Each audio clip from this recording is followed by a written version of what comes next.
Students, आज हम लोग रिप्रोडक्शन इन ऑर्गेनिज्म के दूसरे क्लास में हैं। उम्मीद करते हैं कि आप लोग सभी अपने अपने घर में सुरक्षित रहे होंगे या रह भी रहे होंगे और रहना भी, जब तक सरकार के निर्देश, जिस तरह के भी निर्देश आ रहे हैं उसको हम लोग को फॉलो करना है। एक बात यहाँ बताना जरूरी है, क्योंकि हम लोग आप लोग बायोलॉजी के स्टूडेंट हैं, थोड़ा सा इस बात पर गौर कीजिएगा। बहुत जगह र्यूमर ऐसा आया है कि ये हवा से फैलता है या ऐसे होता है, छूने से फैलता है। ये सब बात नहीं है। हम ये बता दें कि जो कोरोना वायरस है, इसका इन्फेक्शन सिर्फ ड्रॉपलेट्स के थ्रू होता है। ड्रॉपलेट इन सेंस की जैसे कोई इन्फेक्टेड पर्सन है, यदि वो छींकता है, थूकता है या फिर स्नीज करता है, तो उसका जो ड्रॉपलेट्स वगैरह कहीं पर भी सरफेस पर आया या कहीं पर भी रहा, उसको यदि कोई हेल्दी पर्सन जाके अपने हाथ से छू लिया, तब तक वो भी इन्फेक्टेड नहीं है, जब तक वो छुए हुए हाथ से अपने मुंह और नाक को ना छूए। इसलिए सरकार का हमेशा निर्देश है कि हमें मास्क पहनना चाहिए, ताकि वो स्पीड वगैरह या जो स्नीजिंग वगैरह से बचाएं हम अपने आप को। दूसरी बात है कि हाथ साबुन से धोना। इसके पीछे रीजन यही कि यदि हम कहीं निकले हैं और इन्फेक्टेड, क्योंकि हम तो नहीं जानते कौन सा सरफेस इन्फेक्टेड है, कौन सा नॉन इन्फेक्टेड है, तो हम यदि वहां से लौटे तो अपने हाथ को साबुन से धो लें। इसलिए ऐसे र्यूमर पर ध्यान नहीं देना है कि हवा से फैलता है या छूने से फैलता है। इसका फैलने का मात्र एक रीजन है, यदि कोई इन्फेक्टेड पर्सन के ड्रॉपलेट्स के कांटेक्ट में हम आते हैं। और दूसरा, इसका जो इन्फेक्शन होता है शरीर के किसी भाग में टच होगा, कहीं से कोई मतलब नहीं है। सिर्फ माउथ, नोज और आईज, ये तीन चीज के थ्रू वायरस हम लोग के शरीर के अंदर इन करता है। ऐसे हम लोग अभी चूंकि 12th में हैं, आगे के क्लासेस जब हम लोग करेंगे, मॉलिक्यूलर बेसिस ऑफ इनहेरिटेंस पढ़ेंगे, हेल्थ एंड डिजीज पढ़ेंगे, बायोटेक्नोलॉजी पढ़ेंगे, सारा सिस्टम समझ में आ जाएगा कि ये पीसीआर क्या होता है, जैसे अभी टेस्ट का नाम आरटीपीसीआर क्या होता है, वायरस का स्ट्रक्चर क्या है, कैसे काम करता है, क्यों उसको आरएनए क्या है, उसके अंदर डीएनए भी हो सकता है, आरएनए भी हो सकता है, कैसे ये ट्रांसक्रिप्ट करता है, ये सब आगे की बात है, तो हम लोग सीख लेंगे। फिलहाल के लिए हम ये बता दें कि अपने घर में या आसपास के एरिया में यदि कोई ऐसा र्यूमर हो तो उसको अवॉइड कीजिए। सीधी बात है, एक बात गांठ बांध लीजिए कि ये सिर्फ और सिर्फ ड्रॉपलेट से फैलता है। और दो तीन चीजों पर हम लोग को गौर करना है।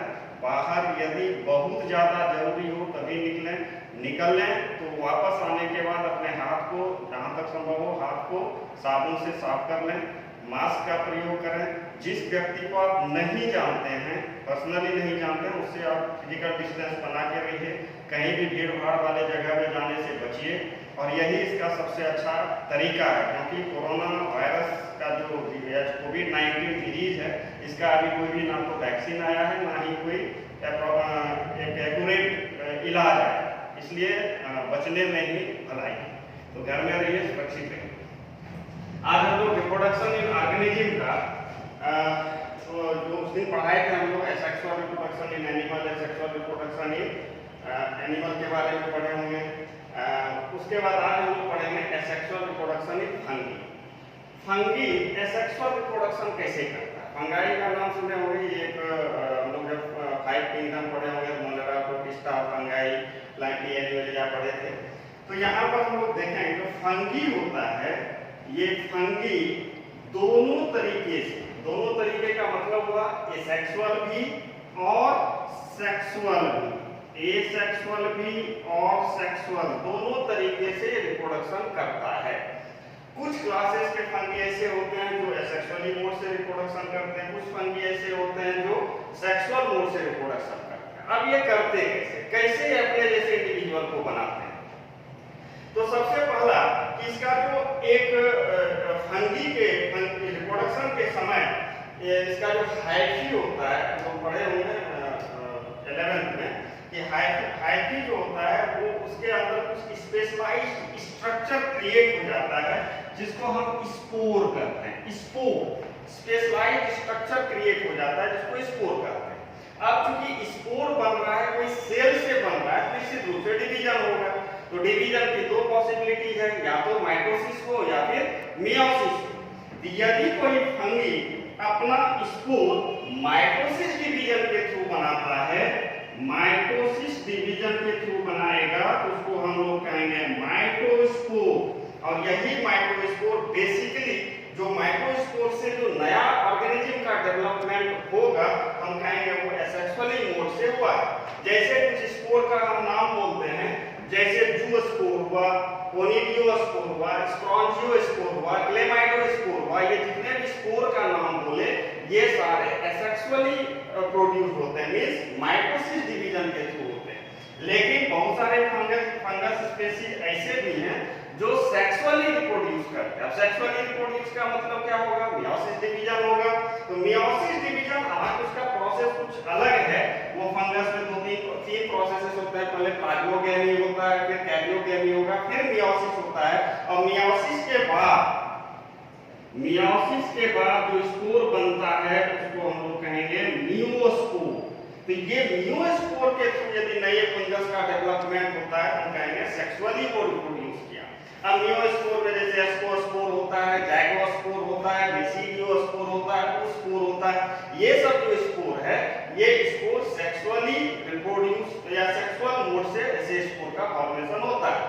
हम लोग इस चैप्टर में चूंकि एसेक्सुअल रिप्रोडक्शन पढ़ रहे हैं तो एसेक्सुअल रिप्रोडक्शन फंगी में कैसे होता है या किस तरीके से होता है ये जानना है।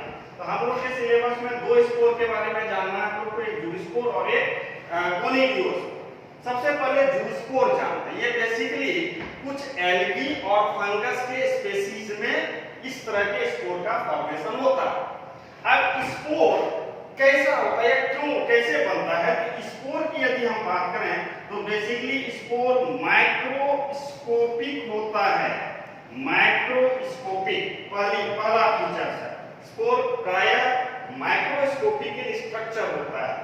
दूसरा, ये या तो इंडोजीनस या फिर एक्सोजीनस हो सकता है।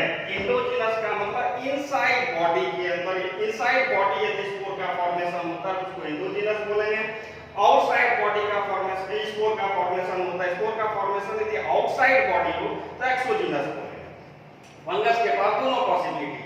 तीसरा है या तो ये मोसाइल हो सकता है या फिर नॉन मोसाइल हो सकता है। मोसाइल मतलब क्योंकि अब मोसाइल जब भी होगा इसके पास फ्लैजेला वगैरह होगा, मोसाइल स्ट्रक्चर होगा। नॉन मोसाइल यदि होगा तो कहीं मूव नहीं करेगा, जहां पे बनेगा उसी आसपास में नए इंडिविजुअल का फॉर्मेशन ये कर देगा।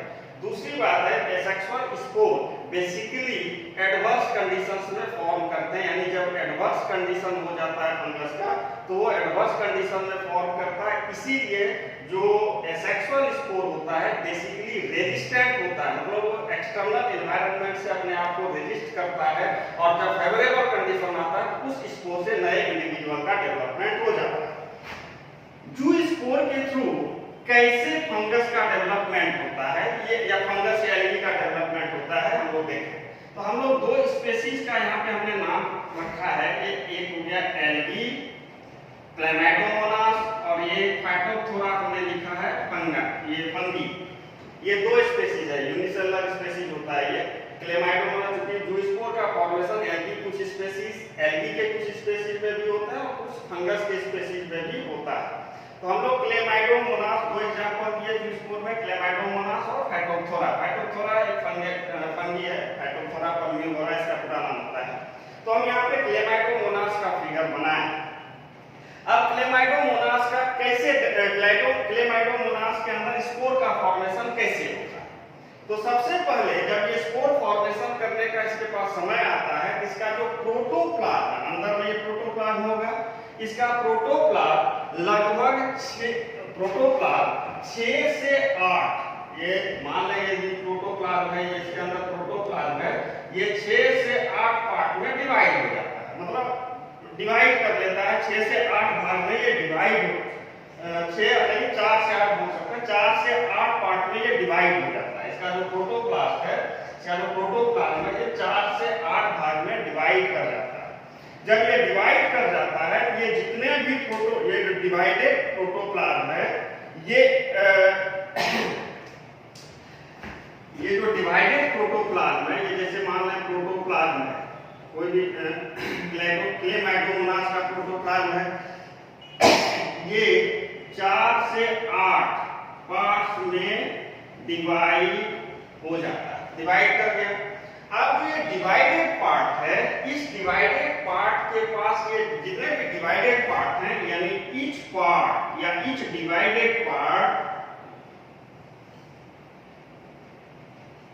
acquire the character of spore mother cell। ये जितना भी इसके पास डिवाइडेड प्रोटोप्लाज्म हुआ, ये सारा स्पोर मदर सेल के कैरेक्टर को एक्वायर कर लेता है, जो अल्टीमेटली स्पोर का फॉर्मेशन करता है। ये जो स्पोर बनता है, ये स्पोर बेसिकली माइक्रोस्कोपिक होता है। जो स्पोर माइक्रोस्कोपिक होता है, इंडोजीनस होता है, शरीर के सेल के अंदर बना ना, इंडोजीनस होता है, और ये मोसाइल होता है। मोसाइल इसलिए होता है क्योंकि ये स्पोर के पास बायफ्लैगेलेट दो फ्लैगेला बना हुआ है। अब ये स्पोर इसके शरीर से या इस सेल से बाहर निकलेगा, जहां पर भी ये क्लेमाइडोमोनास बेसिकली एक्वेटिक होता है, तो जहां पे भी ये पानी में गया, फिर ये कंडीशन अपने फेवरेबल कंडीशन में आके जितना भी स्पोर इसके पास आया, ये बाहर निकला, ये सारा स्पोर एक नया क्लेमाइडोमोनास बना। तो इस तरह से हमने देखा कि जू स्पोर के थ्रू भी एसेक्सुअल रिप्रोडक्शन होता है, जू स्पोर फॉर्मेशन के थ्रू, या जू स्पोर एसेक्सुअल रिप्रोडक्शन फंगी का एक है, फाइटोप्थोरा फंगी जैसे हुआ, ये जू स्पोर के थ्रू भी एसेक्सुअल रिप्रोडक्शन होता है फंगी। दूसरा है कोनिडियोस। कोनिडियोस्पोर ये कैसे होता है? ये भी फंगस का ही है। एसेक्सुअल रिप्रोडक्शन का दूसरा स्पोर, यानी एसेक्सुअल स्पोर में हम लोग दूसरे स्पोर के बारे में पढ़ रहे हैं, कोनिडियोस्पोर। पहले ही बता चुके हैं और भी स्पोर होते हैं, लेकिन हम लोग के ज्यादा सिलेबस में भी नहीं दिया हुआ है, वही है जूस्पोर और कोनिडियोस्पोर, इसलिए हम लोग दो ही पढ़ेंगे। ऐसे तो इसमें और भी होता है, स्पोरांजियोस्पोर होता है, क्लेमाइडोस्पोर होता है। तो यहाँ पे कोनिडियोस्पोर कैसे होता है? इसमें हमने कुछ फंगस के स्पीशीज के नाम लिखे हैं, जैसे पेनिसिलियम है, एस्परजिलस है, फ्यूजेरियम है, ये सब कुछ फंगस। ये फंगस कैसे रिप्रोड्यूस करता है? एसेक्सुअली रिप्रोड्यूस करता है, कैसे? तो यहाँ पर हम देखें, जब इसका कंडीशन रिप्रोडक्शन जब अपने जैसे इंडिविजुअल को बनाने की बारी आती है, इसका जो हाइफा होता है, ये हाइफा हमने ये बनाया है, ये हाइफा का नाम सुने होंगे, 11th में पढ़े हैं। सेल का जो फंगस बॉडी का जो सबसे यूनिक स्ट्रक्चर होता है, जिसको सेल बोलते हैं, वो हाइफा होगा, उसको हाइफी बोलते हैं। ये हाइफी एक स्पेशलाइज्ड स्ट्रक्चर में अपने आप को कन्वर्ट कर लेता है। इस स्पेशलाइज्ड स्ट्रक्चर का नाम होता है कोनिडियोफोर। यानी ये जो हाइफा फंगस का जो हाइफी है, वो एक स्पेशलाइज्ड स्ट्रक्चर में कन्वर्ट हो जाता है। उस स्पेशलाइज्ड स्ट्रक्चर का नाम है कोनिडियोफोर। ये कोनिडियोफोर के ऊपर जब ये कोनिडियोफोर, ये याद रखिएगा, स्पेशलाइज्ड स्ट्रक्चर है, हाइफी के थ्रू बनता है, हाइफी से बनता है, या हाइफी अपने आप को स्पेशलाइज्ड कर लेता है, यानी स्ट्रक्चरली या फंक्शनली वो अपने को बदल लेता है, उसको हम कोनिडियोफोर बोलते हैं। जैसे कोनिडियोफोर बना, तो कोनिडियोफोर के ऊपर फिर से एक फ्लास्क शेपेड स्ट्रक्चर क्रिएट हो जाता है। इस कोनिडियोफोर के ऊपर एक फ्लास्क देखो इस तरह का स्ट्रक्चर होता है, ये फ्लास्क शेपेड स्ट्रक्चर क्रिएट कर लेता है। इस फ्लास्क शेपेड स्ट्रक्चर को हम बोलते हैं स्टेरिगमाटा। इसका नाम होता है स्टेरिगमाटा। और इस स्टेरिगमाटा के ऊपर फिर छोटे-छोटे स्पोर का फॉर्मेशन होता है, जिस स्पोर को हम लोग कोनिडियोस्पोर कहते हैं। यही कोनिडियोस्पोर फिर कंडीशन जब फेवरेबल आएगा, ये जितने सारे स्पोर हैं, ये इस स्पोर से नए फंगस, पेंसिलियम का है, नया पेंसिलियम का डेवलपमेंट होगा, एस्परजिलस का है, एस्परजिलस डेवलप करेगा, फ्यूजेरियम है, फ्यूजेरियम डेवलप करेगा। तो इस तरह से कोनिडियोस्पोर के थ्रू नया फंगस या नया स्पीशीज का डेवलपमेंट होता है। तो फंगस का एसेक्सुअल मोड में हम लोग दो तरीका देखे, एक बायजूस्पोर और एक बाय कोनिडियोस्पोर। हम बता दें कि और भी होते हैं, लेकिन उतना सिलेबस में नहीं है, जितना है हम लोग पढ़ लिए। ये दो तरीका है, बायजूस्पोर और बाय कोनिडियोस्पोर। पिछले क्लास में कुछ बच्चे वो जो स्पॉन्जी था, इस तरह का स्ट्रक्चर बनाए थे, ये स्पॉन्जी का स्ट्रक्चर बनाए थे, इसको हमने नाम दिया था स्पैक्यूल्स। तो बहुत सारे बच्चे कमेंट में लिखे हैं कि स्पैक्यूल्स क्या होता है, उसके बारे में हम लोग को थोड़ा सा बता दीजिएगा। स्पैक्यूल्स कुछ नहीं है, स्पॉन्जी का एक स्ट्रक्चरल एलिमेंट। स्ट्रक्चरल मतलब समझ सकते हैं स्केलेटल, हम लोग के बॉडी में जैसे हम लोग जानते हैं ना, हम लोग के बॉडी में स्केलेटल सिस्टम है, जिससे हम लोग रिजिड है, खड़े, ठीक उसी तरह से स्पॉन्जी का ये जो स्ट्रक्चर होता है, या स्पैक्यूल्स बोलते हैं इसको, ये बेसिकली इसका स्ट्रक्चरल एलिमेंट जिससे इसको स्केलेटन प्रोवाइड होता है, और ये बना होता है कैल्केरियस भी हो सकता है या सिलिशियस हो सकता है। कैल्केरियस मतलब कैल्शियम कार्बोनेट का बना होता है या सिलिका का बना होता है। बस ये याद रखिएगा, स्पैक्यूल्स एक स्ट्रक्चर है, स्ट्रक्चरल एलिमेंट है स्पॉन्ज का। स्पैक्यूल्स के बारे में बहुत बच्चे पूछे थे।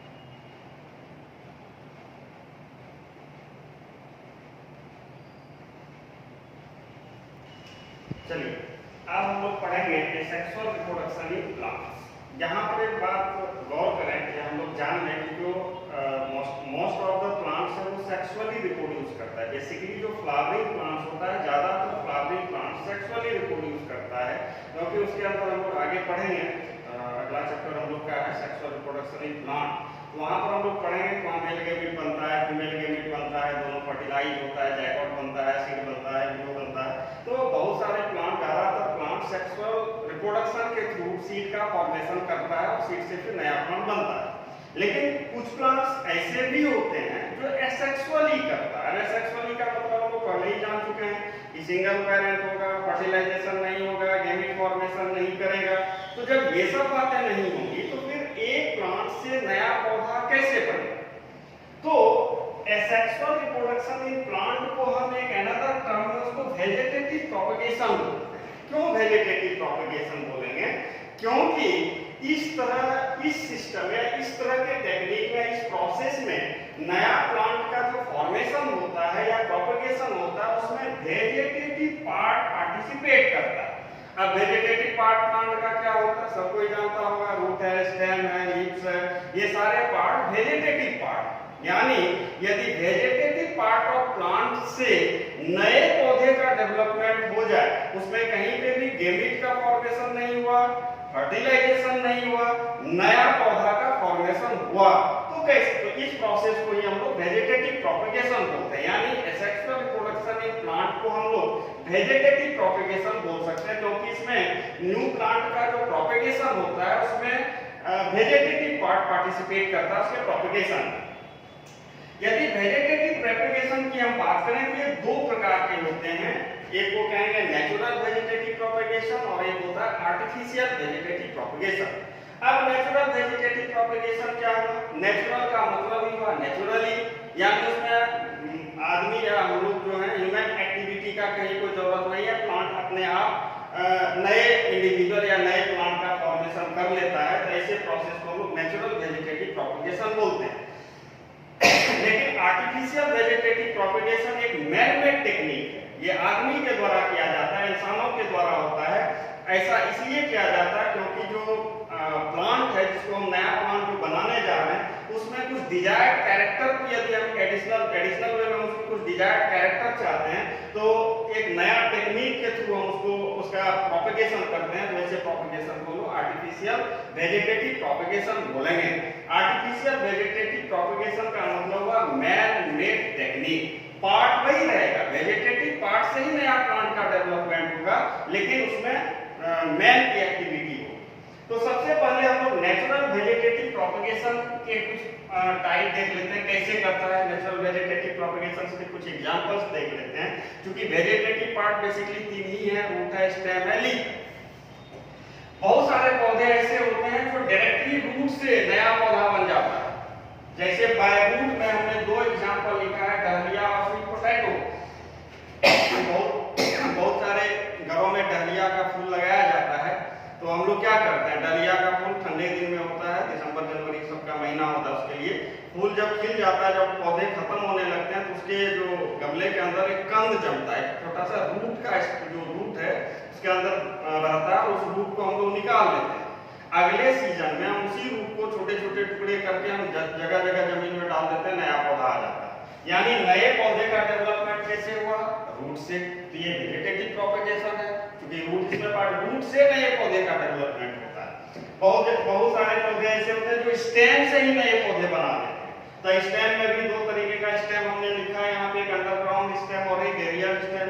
अंडरग्राउंड स्टेम में जैसे ट्यूबर, पोटैटो देखे होइएगा सब कोई, पोटैटो कैसे होता है? किसान लोग पोटैटो जब खेत में लगाते हैं तो उसका कोई बीज नहीं मिलता, पोटैटो को ही यानी आलू को ही खेत में डाल देता है, कुछ दिन के बाद नया पौधा बन जाता है। इसका मतलब ट्यूबर पोटैटो हो गया। बल्ब जैसे ओनियन और गार्लिक, कॉर्न में कौन सा आ जाएगा? कैल्केसिया होगा। राइजोम, जिंजर, टर्मेरिक, शक्कर में मिंट, राइजोम आदि वगैरह जो होता है उसका सीड नहीं मिलता, आदि ही लगाना पड़ता है। एरियल स्टेम जैसे रनर हो गया, दूब ग्रास, स्टोलन हो गया, स्ट्रॉबेरी का प्लांट, ऑफसेट हो गया, वाटर हायासिंथ, जलकुंभी, पिस्टिया। तो ये सब स्टेम के थ्रू नए पौधे का डेवलपमेंट। पहले स्टेम, कहीं पर रूट है, रूट के थ्रू नया पौधा जर्मिनेट किया, कहीं स्टेम के थ्रू नया पौधा जर्मिनेट किया। कुछ पौधे ऐसे भी होते हैं जो लीफ से जर्मिनेट कर जाते हैं, जैसे ब्रायोफाइलम, पत्थरचूर का पौधा, जहां पर भी उसका पत्ता, जो पेड़ होता है उसका पत्ता जैसे जमीन पर गिरेगा, जहां पे जिस जगह गिरा तो 4-5-10 दिन में नया पौधा उससे आ जाएगा। तो ब्रायोफाइलम हो गया, ये लीफ से जर्मिनेट करता है। यानी कहीं ना कहीं हम नेचुरल वेजिटेटिव प्रोपेगेशन में क्या देखें कि जो वेजिटेटिव पार्ट है उससे डायरेक्टली नए पौधे का डेवलपमेंट हो जाता है। तो चूंकि डायरेक्टली नया पौधे का डेवलपमेंट होता है, आइडेंटिकल होता है, कहीं पर भी गैमेट नहीं बना, फर्टिलाइजेशन नहीं हुआ, मियोसिस नहीं हुआ, नया पौधा बन गया, तो वेजिटेटिव प्रोपेगेशन हुआ या सेक्सुअल रिप्रोडक्शन इसको हम बोलते हैं। अब यहाँ पर हम दूसरे तरीके में आएंगे, आर्टिफिशियल वेजिटेटिव प्रोपेगेशन। क्योंकि ये मैनमेड टेक्निक है, तो अभी के समय में कौन कौन सा ऐसा टेक्निक है जिसके थ्रू वेजिटेटिव प्रोपेगेशन कराया जाता है, तो उसको हम लोग रब करते हैं। अब है आर्टिफिशियल वेजिटेटिव प्रोपेगेशन के बाद artificial vegetative propagation. Artificial vegetative propagation का मतलब हुआ आर्टिफिशियली मींस मैन मेड, यानी ये मैन मेड टेक्निक है। मैन मेड टेक्निक है और ये क्यों किया जाता है? रिक्वायरमेंट के हिसाब, जैसे मान लीजिए कोई आम है, उसका हमको और अच्छा वैरायटी चाहिए, तो थोड़ा सा यदि हम डिजायर्ड वैरायटी चाहिए होता है, तो हमको निश्चित रूप से आर्टिफिशियली हमको प्रोपेगेट उसको कराना पड़ेगा। तो artificial vegetative propagation develop new plant, यानी अकॉर्डिंग टू रिक्वायरमेंट हम न्यू प्लांट को डेवलप कराने के लिए हम इस टेक्निक का यूज करते हैं। इस टेक्निक के लिए सबसे अच्छा सीजन जो होता है स्प्रिंग और रेनी सीजन को बेस्ट माना जाता है। आर्टिफिशियल वेजिटेटिव प्रोपेगेशन के 3 टेक्निक होते हैं। सबसे पहला टेक्निक है कटिंग, ये सिंपल सा टेक्निक है और ये एकदम कॉमन है। जैसे मान लीजिए किसी को गुलाब लगाना, गुलाब का पौधा लगाना, तो उसके लिए कौन सा तरीका है? कटिंग। कटिंग क्या है? गुलाब के स्टेम को हम ले आएंगे, उसको कट कर लेंगे, कट करके उसको गमले में डाल देंगे, कुछ दिन में नया पौधा उससे आ जाएगा, उसमें बर्ड्स वगैरह आ जाएंगे, नए पौधे आ जाएंगे। तो यहाँ पर हम देखें कि ये जो कटिंग किया जाता है, तो बेसिकली 2 हार्मोन होते हैं, प्लांट हार्मोन, उसको IPA और IAA कहा जाता है, इंडोल ब्यूटेरिक एसिड और इंडोल एसिटिक एसिड का यूज किया जाता है। जब हम स्टेम का कटिंग करते हैं तो जिस पार्ट को हमें सॉइल में डालना है, उस पार्ट में हम इससे IPA और IIA से ट्रीट कर लेते हैं उसको, तब उसको सॉइल में देते हैं। कुछ ही दिन के बाद उससे रूट डेवलप हो जाता है, यानी ये दोनों हार्मोन रूट डेवलप कराने में मदद करता है। ऐसे आर्टिस्ट का भी यूज होता है। तो ये प्रोसेस कटिंग का है। कटिंग का सबसे अच्छा एग्जांपल होगा रूट। सिंपल सा टेक्निक है कटिंग, मतलब किसी पर्टिकुलर प्लांट के स्टेम को कट करके हम नए जगह पर लगाकर उसमें रूट को डेवलप करना। रूट डेवलप हो गया, नया प्लांट बन गया, इस प्रोसेस को कटिंग कहते हैं। इसीलिए देखे होइएगा कभी किसी के यहाँ से कोई गुलाब का स्टेम लेके आते हैं, उसका फूल कोई और कलर का था, हो सकता है हम जब अपने यहाँ आके उसको लगाए तो जब उसमें फूल आया तो कुछ चेंजेज आ गया, इसलिए उसमें थोड़ा वैरायटी चेंज हो गया, कलर चेंज हो गया, तो ये प्रोसेस कटिंग होता है। दूसरा प्रोसेस है लेयरिंग। लेयरिंग में भी रूट को ही इंड्यूस कराया जाता है, लेकिन वो roots are induced on stem while it is it is still attached to the parent plant. हम कटिंग में क्या करते हैं, प्लांट से स्टेम को कट करते हैं।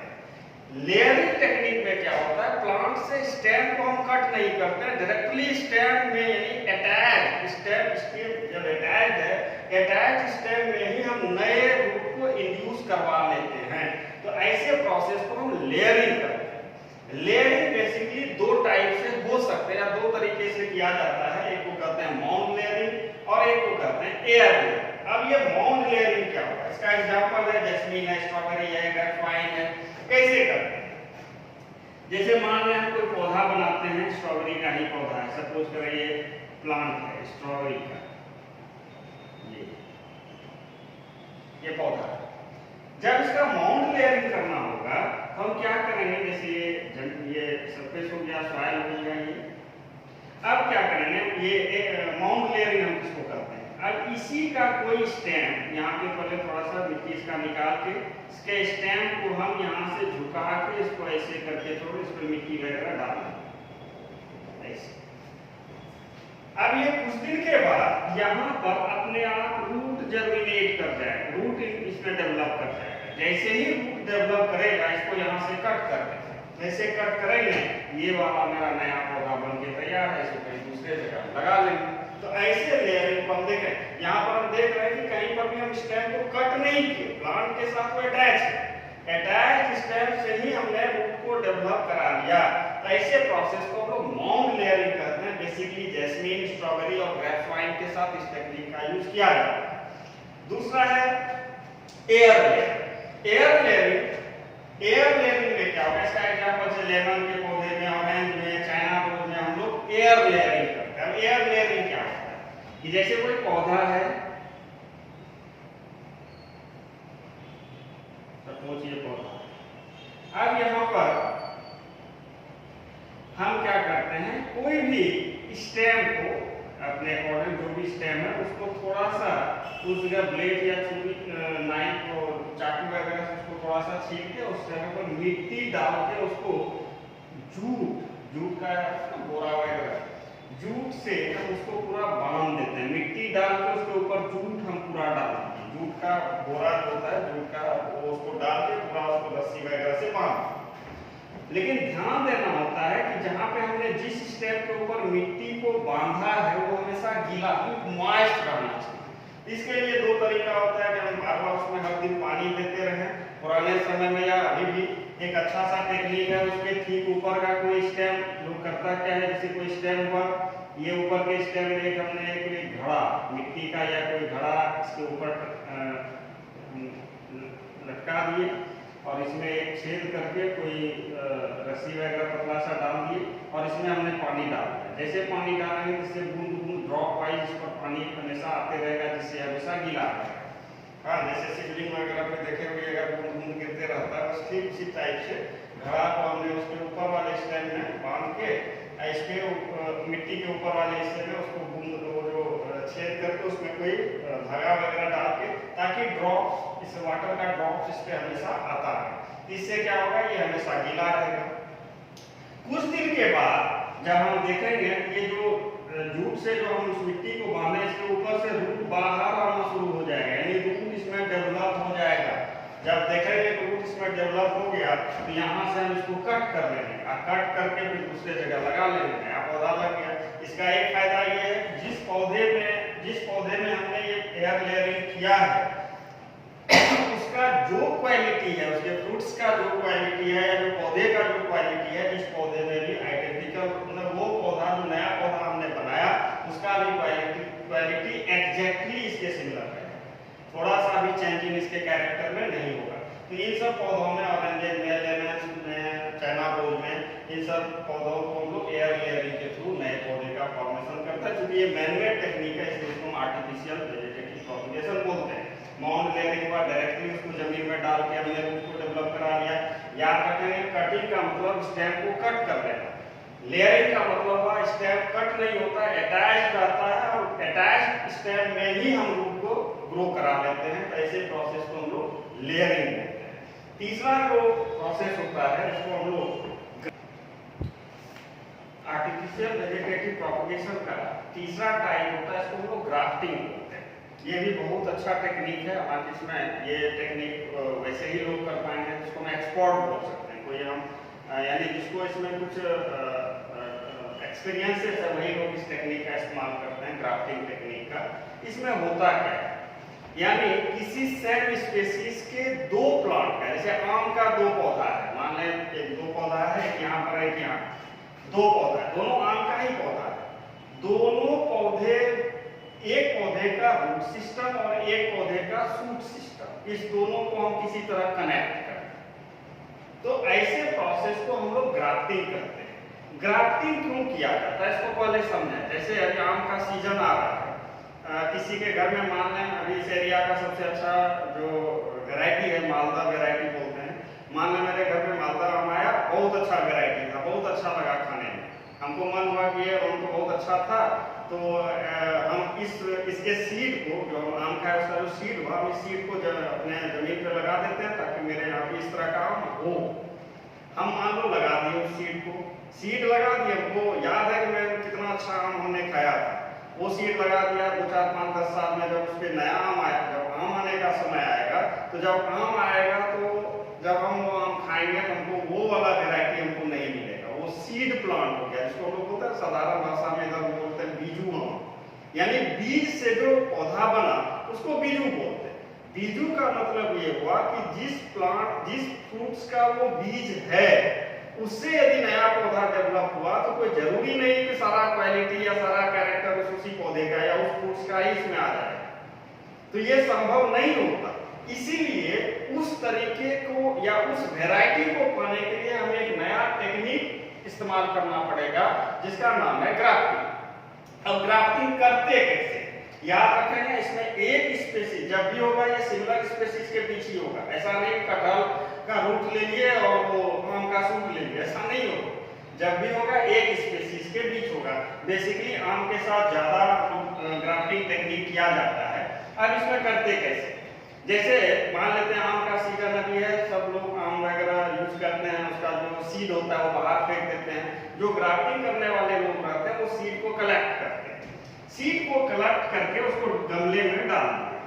ढेर सारा उन लोगों के पास जो नर्सरी होता है वहाँ पे ये सब काम होता है। ये गमले में उस सीड को गमले में डाल, अब गमले में डाला तो कुछ दिन के बाद एक पौधा आएगा, उस सीड से एक नया पौधा आएगा।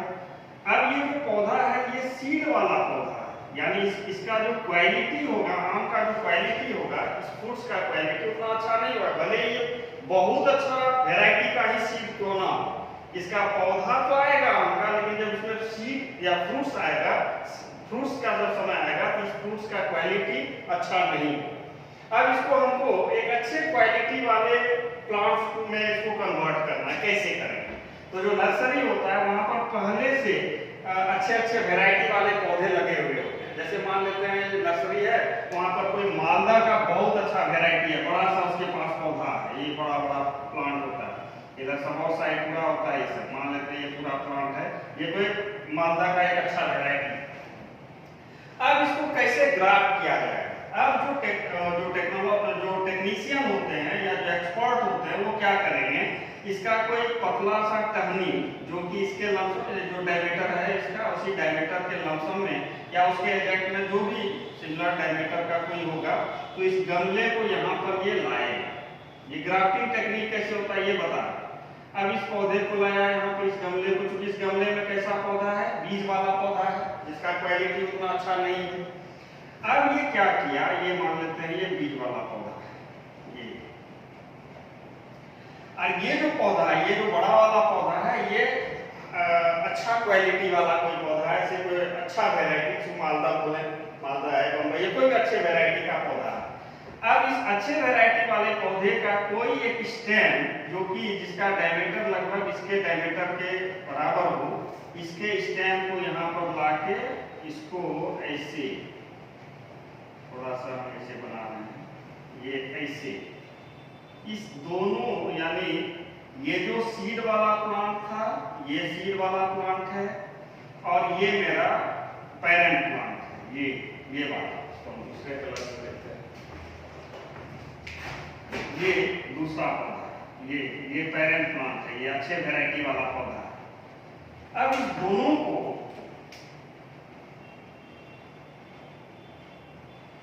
दोनों पौधे को एक साथ ला के यहाँ पर थोड़ा सा छुरी वगैरह से उसका जो एपिडर्मिस लेयर होता है थोड़ा सा छील दिया जाता है, और उसके बाद उसको एक रस्सी से कोई केमिकल वगैरह डाल के पूरा इसको टाइटली बांध दिया जाता है।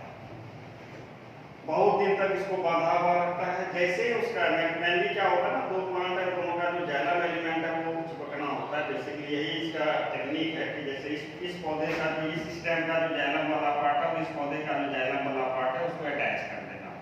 तो ये चूंकि हम इसको रस्सी से पूरा एकदम टाइटली इसको बांध दिया जाता है। जब लगता है कि इसका अटैचमेंट हो गया होगा तो फिर जो टेक्नीशियन या एक्सपर्ट होते हैं वो क्या करते हैं, दो कटिंग इस पर करेंगे, एक कटिंग यहाँ से और एक कटिंग यहाँ से। अब जो ये नया पौधा बना, अब यहाँ पर देखिए ये मेरा जंक्शन था, यहाँ पे ये शूट सिस्टम वाला पौधा, यानी ये जो पेरेंट प्लांट था, जो मेरा मेन प्लांट था, जो वैरायटी वाला प्लांट था, अच्छा क्वालिटी वाला प्लांट था, ये इसका हिस्सा इधर से इधर आया और ये हो गया सीड वाला पौधा, ये यहाँ से यहाँ तक का। अब ये चूंकि कटिंग हो गया तो इसमें देखें यहाँ से यहाँ तक का जो हिस्सा है ये स्टेम, ये सीड का स्टेम है, लेकिन इसके ऊपर ये जंक्शन है या जहाँ पे हमने गांठ बांधा था, इसके ऊपर का जो ये हिस्सा है ये स्टेम किसका है, इस पौधे का। अब ये गमला से उठा के हम कहीं पर भी दूसरे मिट्टी या दूसरे जगह में जाके हम लगा दें। जैसे लगाएंगे तो अब जो ये ग्रो करेगा, इसका ये मान लेते हैं यहाँ पर ये गमला हम किसी लाए या मिट्टी में लगा दिए दूसरे जगह जाके, ये मान लें ऐसे और ये ऐसे, ये पौधा, ये मेरा ये जंक्शन। तो अब यहाँ पर हम लोग देखें कि ये जो नीचे वाला पार्ट है ये क्या है, सीड वाला पौधा, जो हमने सीड से ग्रो कराया था, उससे जो पौधा निकला था वो ये था, और ऊपर वाला हिस्सा जो यहाँ से ये वाला पौधा, ये किसका पार्ट है, इसका पार्ट है। अब इसमें जो भी फ्रूट्स आएगा, जो भी फर्दर इसमें फ्रूट्स आएगा, उसका क्वालिटी एग्जैक्टली इसके जैसा होगा। लेकिन नीचे में ये जो नीचे वाला पार्ट है, इस पार्ट में से यदि स्टेम निकलता है, यदि यहाँ से स्टेम निकल जाए कभी, तो इससे जो सीड या फ्रूट्स आएगा उसका क्वालिटी इसके जैसा होगा जिसका सीड था। इसलिए देखे होइएगा, जो गांव वगैरह से बिलोंग करता है वो देखे होइएगा, जब हम लोग पौधा लगाते हैं तो जो किसान लोग होते हैं बराबर बात करते रहते हैं, जो जंक्शन है जहाँ पे गांठ रहता है उसका चिन्ह रहता है, उस गांठ के नीचे से यदि कोई स्टेम जर्मिनेट करता है तो उसको तोड़ देता है। कारण है कि यदि ये ग्रो कर जाएगा तो इसका जो फ्रूट्स का क्वालिटी होगा उतना अच्छा नहीं होगा। हाँ, इसके गांठ के ऊपर जो ग्रो करेगा उसको छोड़ देगा, उसी से नया फ्रूट्स, जो ये फ्रूट्स आएगा, ये फ्रूट्स एग्जैक्टली इस प्लांट के फ्रूट जैसा होगा। इसी टेक्निक को हम लोग ग्राफ्टिंग बोलते हैं। अब यहाँ पर दो टर्म हुआ, क्योंकि इसमें एक स्पेसीज के दो पार्ट को हमने कनेक्ट किया है। जैसे एक पौधे का हमने सूट वाला पार्ट लिया और एक का हमने रूट वाला पार्ट लिया, दोनों को कनेक्ट किया। तो इसका जो सूट वाला हिस्सा होता है इसका नाम दिया जाता है, इसको कहते हैं सियोआ, और जो रूट वाला पार्ट होता है इसको कहेंगे स्टॉक। यही टेक्निक ग्राफ्टिंग होता है। हालांकि एक टेक्निक और भी है जिसको ऑरेंज वगैरह में लोग यूज करते हैं, तो ये थोड़ा सा ज्यादा टफ टेक्निक है। इसमें क्या किया जाता है, ये भी एक टेक्निक है। जैसे ये कोई पौधा, इसका सिर्फ मेन स्टेम है, और एक ये वाला पौधा है, ये हमने एक स्टेम बनाया, मेन स्टेम, मेन ट्रंक जिसको कहते हैं। अब क्या किया जाता है, लेकिन इसमें बहुत ज्यादा रिस्क होता है, तो सक्सेस बहुत कम होता है। इसमें क्या होता है, इसको भी कटिंग बोलते हैं। जैसे मान लेते हैं ये सीड वाला प्लांट है और ये मेरा डिजायर्ड प्लांट है, जिसका हमको सीड या फ्रूट चाहिए, डिजायर्ड प्लांट। अब क्या किया जाएगा, इसको जैसे यहाँ पे दोनों का डायमीटर देख लिया जाएगा, यहाँ का डायमीटर और यहाँ का डायमीटर लगभग सेम है, दोनों मान लें ऑरेंज का प्लांट है। इसमें क्या करेगा, जो एक्सपर्ट होते हैं, जो टेक्नीशियन होते हैं, वो इसको इस तरह से भी साइड से काट लें, ऐसे भी से, और इधर से ये कटा, ये डिजायर्ड प्लांट, और इसको भी यहाँ भी टाइप से काट लें। जैसे ये कटिंग होगा तो इसका कटिंग कुछ इस तरीके से हो जाएगा।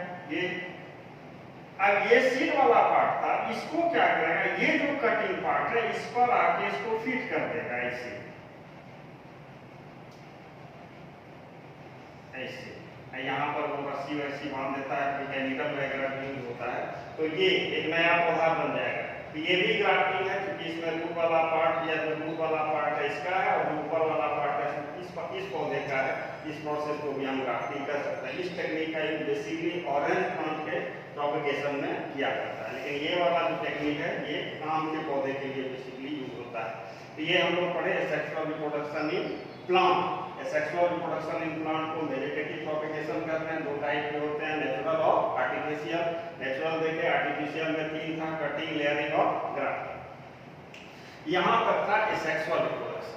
अब हम लोग शुरू करेंगे सेक्सुअल रिप्रोडक्शन। अब ये सेक्सुअल रिप्रोडक्शन क्या होता है और इसी पर अब हम लोग के आगे का जो भी सिलेबस है सेक्सुअल रिप्रोडक्शन से रिलेटेड है। इस चैप्टर के बाद हम लोग पढ़ेंगे sexual reproduction in plant. Plant में कैसे सेक्सुअल रिप्रोडक्शन होगा, उसके आगे पढ़ेंगे ह्यूमन रिप्रोडक्शन, वो भी सेक्सुअल ही होगा। तो ये सेक्सुअल रिप्रोडक्शन है क्या? तो सबसे पहले सेक्सुअल रिप्रोडक्शन का कुछ फीचर्स हम लोग जाने कि सेक्सुअल रिप्रोडक्शन जब भी होगा या इसके जो कैरेक्टरिस्टिक्स फीचर्स होंगे, सबसे पहले ये बायपैरेंटल होते हैं। बायपैरेंटल का मतलब इसमें 2 पेरेंट्स की जरूरत होगी, जबकि ये सेक्सुअल क्या था, सिंगल पेरेंट इन्वॉल्व होता था। इसमें 2 पेरेंट्स इन्वॉल्व होते हैं, जिसको हम मेल और फीमेल कहते हैं, मेल और फीमेल। अब मेल और फीमेल होगा तो मेल फीमेल जब भी होगा तो गैमीट बनाता है। तो दूसरा फीचर्स क्या होगा, formation of gamete. Sexual reproduction के कुछ फीचर्स हैं। सेक्सुअल रिप्रोडक्शन जब भी होगा बायपैरेंटल होगा, गैमीट्स का फॉर्मेशन, गैमीट्स का फॉर्मेशन होगा।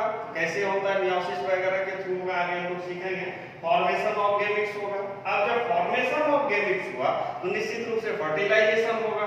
फर्टिलाइजेशन का मतलब fusion of male and female gametes.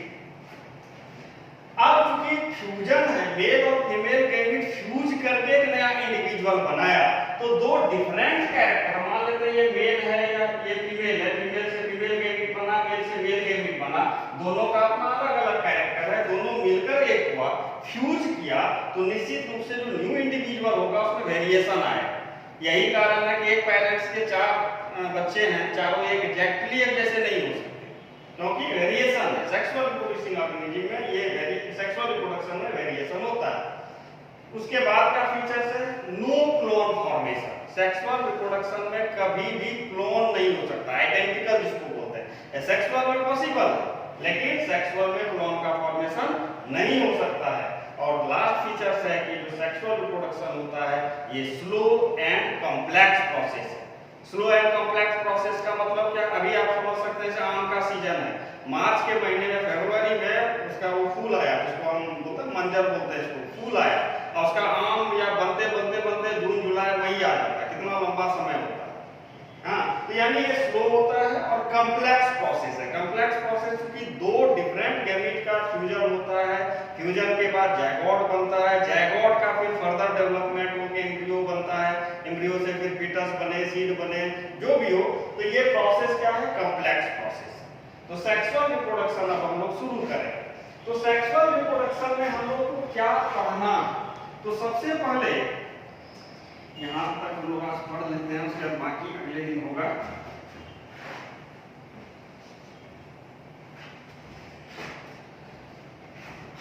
हम लोगों ने शुरू के क्लास में पढ़ा होगा एक टर्म, इसको कहेंगे लाइफ स्पान बोलते हैं। हमने बताया था कि इस अर्थ पर जितने भी स्पेसीज हैं उसका जो लाइफ या जो लाइफ पीरियड है वो फिक्स, परमानेंटली कोई नहीं है।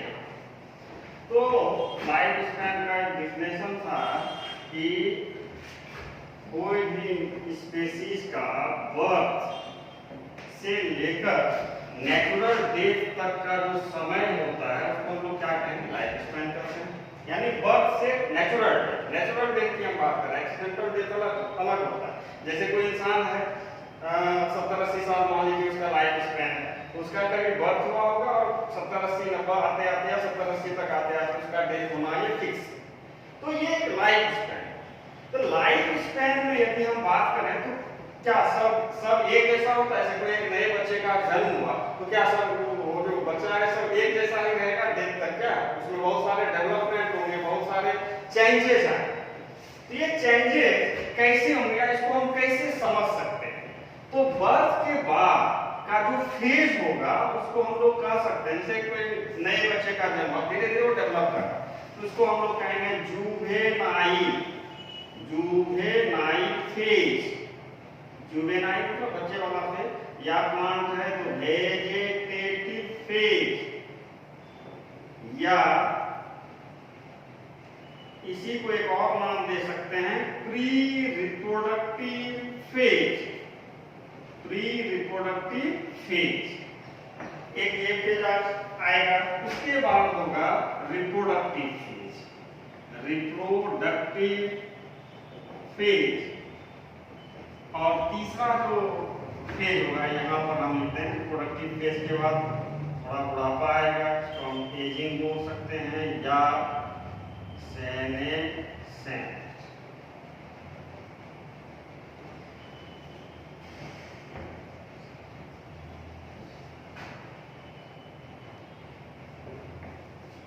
अब यहाँ पर हम एक सबसे अच्छा समझने का तरीका है कि हम एक इंसान का ही एग्जाम्पल लेते हैं।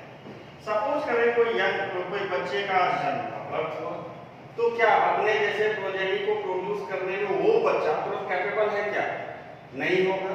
इसका मतलब यानी रिप्रोडक्टिव फेज, इस फेज को पहले समझे। रिप्रोडक्टिव फेज का मतलब लाइफ का वैसा फेज जिसमें वो अपने जैसे इंडिविजुअल को प्रोड्यूस कर सकता है, उस फेज को हम लोग कौन सा फेज कहेंगे? Reproductive phase. अब यदि कोई बच्चे का जन्म हुआ तो तुरंत क्या रिप्रोडक्टिव फेज में आएगा?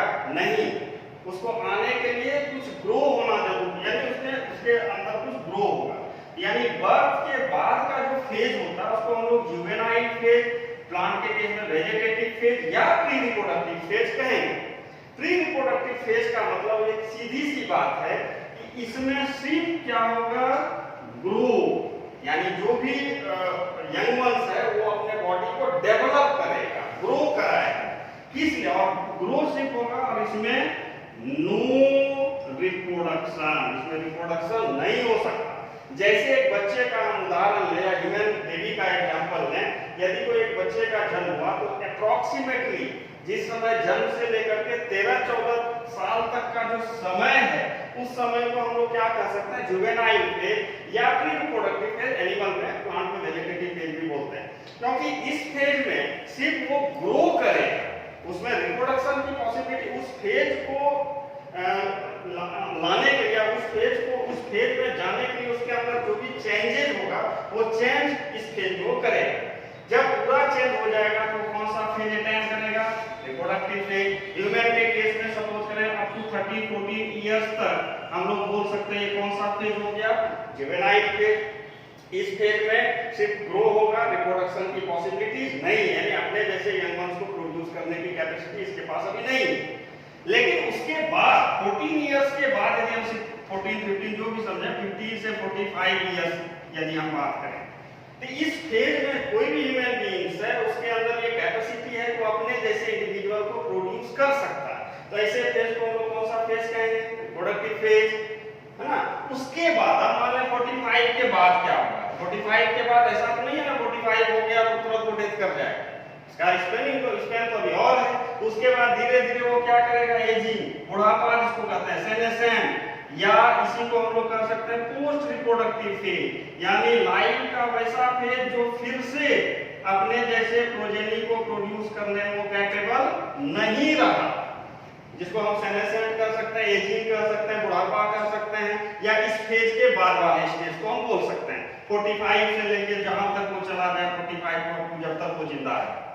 और एक समय ऐसा आएगा जब डिटोरिएशन, यानी ये फेज जो बेसिकली होगा ये डिटोरिएशन का फेज है। डिटोरिएशन मतलब उसके शरीर के जितने भी फंक्शंस हैं वो धीरे धीरे डिटोरिएट करें और डिटोरिएशन होते होते होते अल्टीमेटली एक दिन ऐसा आएगा कि पूरा डिटोरिएट कर जाएगा और वो इंडिविजुअल क्या हो जाएगा? डेथ हो जाएगा। तो हम लोगों ने देखा कि किसी भी सेक्सुअल रिप्रोडक्टिव ऑर्गेनिज्म के पास ये 3 फेजेस मेन होते हैं। एक को हम लोग बोलते हैं pre reproductive phase, reproductive phase और पोस्ट रिप्रोडक्टिव फेज। अब इस फेज में क्या क्या हो सकता है? मान लेते हैं ये फेज है, प्लांट इस फेज में क्या क्या करता है, या एनिमल है या ह्यूमन बीइंग्स है, मैमल्स है, वो क्या करता है, इस फेज में क्या होता है, इस फेज में क्या होता है, इस फेज में क्या होता है, इसी पर आगे क्लासेस में हम चर्चा करेंगे। इसके बाद इवेंट्स वगैरह भी पढ़ेंगे अगले क्लास में, फिर हम लोग मिलेंगे।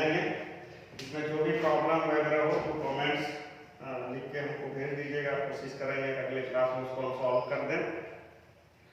और जब तक लॉकडाउन की संभावना बनी हुई है, जब तक एजुकेशनल इंस्टीट्यूशन रीओपन नहीं होता, तब तक तो जो स्थिति है वो यही ऑनलाइन के माध्यम से ही जहाँ तक संभव होगा पढ़ाई करते रहेंगे। और बाकी अब देखिए कब ये रीओपन होता है।